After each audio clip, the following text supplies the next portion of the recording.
نبی چلتا ہے قرآن بولتا ہے، نبی بیٹھتا ہے قرآن بولتا ہے، نبی اٹھتا ہے قرآن بولتا ہے، نبی مسجد میں قرآن بولتا ہے، نبی صحابہ کو اپنے سینے سے لگاتا ہے قرآن بولتا ہے، نبی مسکراتا ہے قرآن بولتا ہے، نبی روتا ہے قرآن بولتا ہے۔ بقیہ ویڈیو دیکھنے سے پہلے محمود میڈیا چینل کو سبسکرائب کریں اور پاس والے بیل آئیکن کو دبا کر آل کے آپشن کو سلیکٹ کریں۔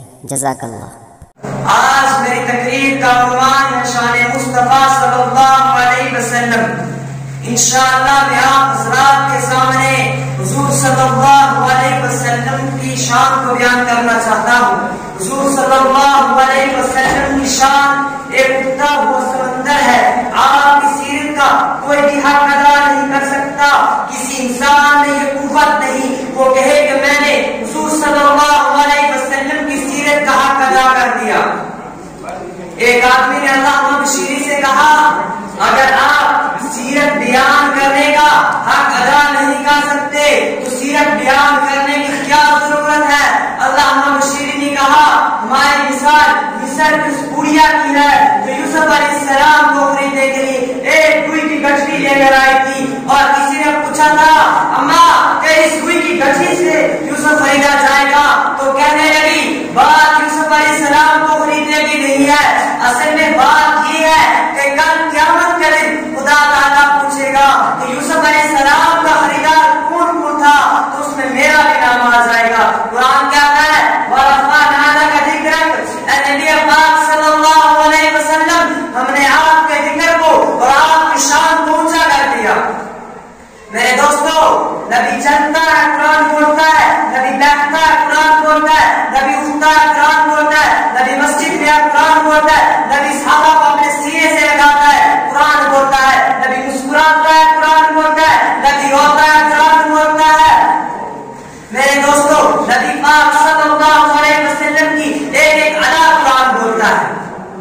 نبی پاک صلی اللہ علیہ وسلم نے ابو ہریرہ آپ کے پاس آئے اور ارشاد فرمایا میری ماں کے لیے دعا کرے۔ آپ صلی اللہ علیہ وسلم نے نبوت والا ہاتھ اٹھایا اور ارشاد فرمایا اللہم اہدی ابی ہریرہ، اے اللہ تعالیٰ ابو ہریرہ کی ماں کو ہدایت عطا فرما۔ کہ دعا کرتے ہیں ابو ہریرہ اٹھے اور گھر کی طرف بھاگے جا رہے تھے، کسی نے بازو پکڑا اور پوچھا اے ابو ہریرہ کہاں جا رہے ہو؟ کہنے لگے میں گھر جا کر دیکھنا چاہتا ہوں، پہلے میں گھر پہنچتا ہوں کہ محمد صلی اللہ علیہ وسلم کی دعا پہنچتی ہے۔ تو گھر پہنچے، دیکھا دروازہ بند ہے، تھوڑی دیر کے بعد دروازہ کھلا، ماں غسل سے فارغ ہو کر کہنے لگی اے ابو ہریرہ مجھے جلدی حضور صلی اللہ علیہ وسلم کے دروازے پر لے کر چلو اور کلمہ پڑھاؤ۔ موسیٰ علیہ السلام نے لاٹھی پتھر میں ماری، پانی کے بعد چشمے نکل آئے۔ قرآن کہتا ہے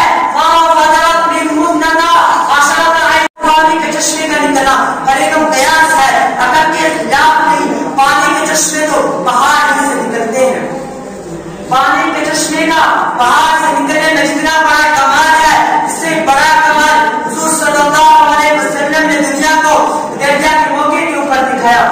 صحابہ نے بتایا کہ یا رسول اللہ صلی اللہ علیہ وسلم پانی ختم ہو گیا۔ حضور صلی اللہ علیہ وسلم نے ارشاد فرمایا صحابہ تھوڑا سا پانی لاؤ، تو صحابہ کرام نے پانی لایا تھوڑا سا پیالے میں، آقا نے نبوت والا ہاتھ اس میں ڈالا تو ان کی انگلیوں سے پانی کے چشمے نکل آئے۔ قرآن کہتا ہے وَرَفَعْنَا لَكَ ذِكْرَكَ، اے نبی پاک صلی اللہ علیہ وسلم ہم نے آپ کے ذکر اور آپ کی شان کو اونچا کر دیا۔